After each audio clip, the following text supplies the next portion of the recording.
Hello, what's up? My name's Michelle and today I'm going to be taking you through this sort of 90s inspired look. I say inspired because it's not like exactly what they would wear in the 90s, but I took some inspiration. Today I'm going to be using this bronzer a lot and I'm going to be using it on a lot of different parts of my face, even though it's not supposed to be there. Lately, I've been trying to limit my consumption on makeup, clothes, and everything. So I've been trying to explore ways I can use makeup in different ways and hopefully you can get some inspiration out of this. I use makeup substitutes all the time. Sometimes people call me out on it, but honestly, I always love seeing people's innovations when it comes to makeup and uses for it. I definitely think that makeup shouldn't be limited to what they say on their package. If you can find creative ways, definitely go for it. And today I'm just going to be sharing the ways that I do that. And so hopefully you enjoy and let's just get into it. Alright, so here's my face all prepped and cleaned. I've made the decision to stop calling it acne makeup routine just to actually normalize it more. So like always, I'm going to start off with the same base and use my Fenty Beauty Pro Filter Concealer. I got a couple tips suggesting that I put it on the back of my hand first just to avoid contamination. So today I'm just going to be doing that. I love getting feedback in the comments. It feels like I just made like a bunch of new friends. So now I'm just going to be taking my Fenty concealer brush and spraying some of the all-nighter setting spray on it. I also had the suggestion to do this, and also I saw Jackie Aina do the same thing in one of her makeup routines. And again, just blending that all out in the places where I need to conceal.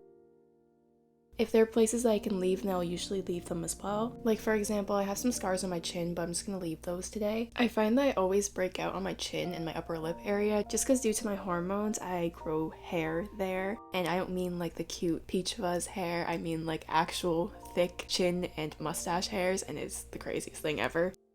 And there are also some scars on my cheek that I'll leave as well. So after, I like to wipe off any concealer that's left on my lips and then I'll moisturize them again. So now I'm going to be using this bronzing stick that I was talking about before. I don't know why all my bronzers are destroyed, but it's probably because I don't use them and they just like sit at the bottom of my bag and they get totally crushed. But anyways, I'm just going to rub that all over and mix it in with some blush just to warm it up a bit. Usually I would rub it all over my nose as well, but today I was going for more of a mature look, sort of.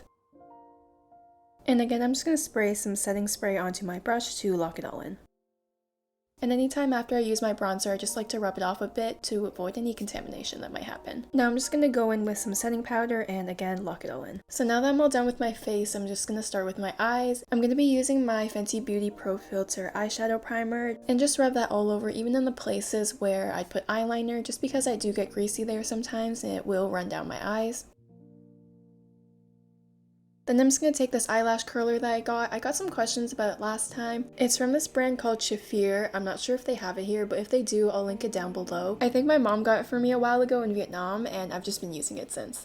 So now with a clean Morphe brush, I'm just going to take the bronzer again and rub it into my eyelids. I had a powder one that I usually use, but it's a little bit more orangey, and also my dad vacuumed it into our central vacuum, and when things go in there, they don't come back out, so I'm just going to keep on building that until it's as intense as I want it to be, and then I'm going to sort of bring it down my eyes as well. And so now for eyeliner, I'm just going to be using this Milk Makeup gel liner. Don't worry if it doesn't look perfect, I'm just going to be smudging it out anyways, just to avoid any harsh lines. I find that back in the 90s, they didn't really have lots of sharp winged eyeliner, so I tried to make it as diffuse as possible. So I'm just going to take the smudger that they have on the back and try to buff out any harsher lines I made. And while I was doing this, it actually broke. Of course that would happen to me, but anyways, I picked it back up again and I used it.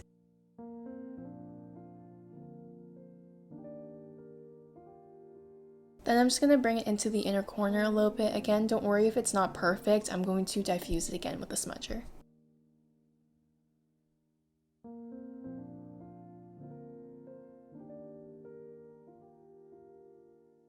And for eyelashes, I'm going to start off with the Etude House Eyelash Primer. I actually got a suggestion for this as well, and I've also been getting some really good suggestions for Asian eyelashes, but I was looking at this one from before, so I just went with it. I also used a primer a long time ago, and I find that they really help, but the one that I used before was really irritating, so I had to stop. And after, I will use my Glossier Lash Slick. For brows, I'll be using this Maybelline Brow Drama.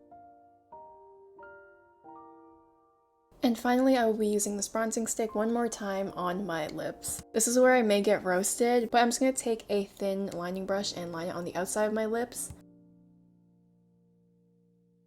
And then when I'm happy with it, I'm just going to take my Glossier lip gloss and put it on the inside so it doesn't really touch the outside, but sometimes it'll get on there and it's fine. And then rub it together to blend it a bit. And finally, I'll end off with some setting spray just so it doesn't go anywhere. Alright, so as for makeup, I'm all done. The only thing I need to do now is my hair, so we're just gonna get started on that. So I've tried to do this side swoop ponytail a couple times, but I actually have a bald spot. So I'm gonna do a variation of that and split it down the middle. So I'm just gonna do a classic half up, half down. I honestly have trouble doing this. The thing about the tutorials on this hairstyle is that they never show the back, so I never really know how to do it properly. So I'm just going to take the hair and cover the messed up parting that I've made in the back. Then I'll just secure that and tuck the two front pieces in the back of my ears with some bobby pins. And then to smooth that down, I'm going to use this toothbrush that I got for free at the dentist. Honestly, I've tried a lot of different ways to slick my hair down, but the toothbrush method has honestly been the best way that I found to clean everything up, so yeah. So then I'm just going to take my flat iron and flip it out. Low-key, my hair is like kind of fried right now, so it looks a little bit whack. But honestly, at that point, I was over the hair, so I'm just gonna leave it looking like that. Basically, I'm just gonna do that with the top and bottom pieces, and that's all.